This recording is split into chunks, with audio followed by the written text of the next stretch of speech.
আসলে পুরুষ মানুষ এমন, সবার ক্ষেত্রে এমন হয় কিনা আমি জানি না, তবে আমার ক্ষেত্রে এমন হয়। পুরুষ মানুষ যেমন টাকা, ধন সম্পত্তি অর্জন করার জন্য ছুটাছুটি করে, টেনশন করে, সেই রকমই আবার যখন তার কাছে টাকা আসে বা ইনকাম করার অর্জিত যে বেনিফিটটা তার কাছে আসে, সে তখন চিন্তায় পড়ে যায়। এই টাকা দিয়ে আমি কিভাবে কি করব, তো আমার এই টাকাটা এখানে দেওয়া লাগবে, এই টাকাটা এখানে দেওয়া লাগবে। তখন কিন্তু পুরুষের মাথায় আর এক টেনশন চলে আসে, কারণ তার কাছে যে টাকা আছে সেই টাকাটা দিয়ে সে সবার চাহিদা পূরণ করতে পারবে কিনা, এটা কিন্তু তার মাথায় ঘোরে। আর তার কাছে যারা আসলে কি বলবো আর কি, যারা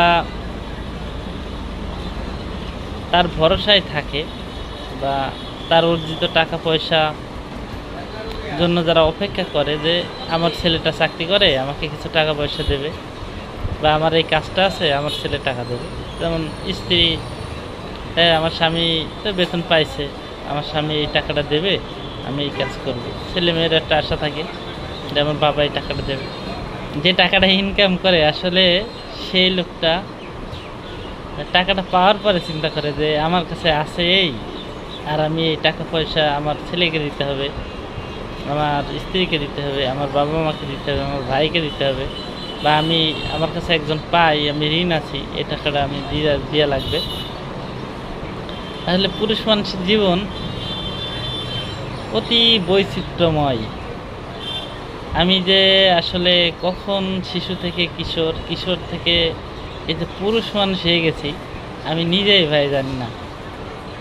আগে আমার এত পরিমাণ রাগ ছিল যে কেউ যদি আমার গায়ে টাচ করতো, আমি সাপের মতো ফোঁস করতাম। এখন আমি বিগত 5-6 বছর কোনো দিনও রাগিনি। হাজার দুঃখ কষ্ট আমার থাকলেও আমার মুখে থাকে সবসময় হাসি। কেউ বুঝতেই পারে না যে আসলে আমার ভিতরে কত কি চলে। এটা হচ্ছে আসলে আমি এখন উপলব্ধি করি আমি আসলে পুরুষ হয়ে গেছি। পুরুষ মানুষের জীবনে এটা।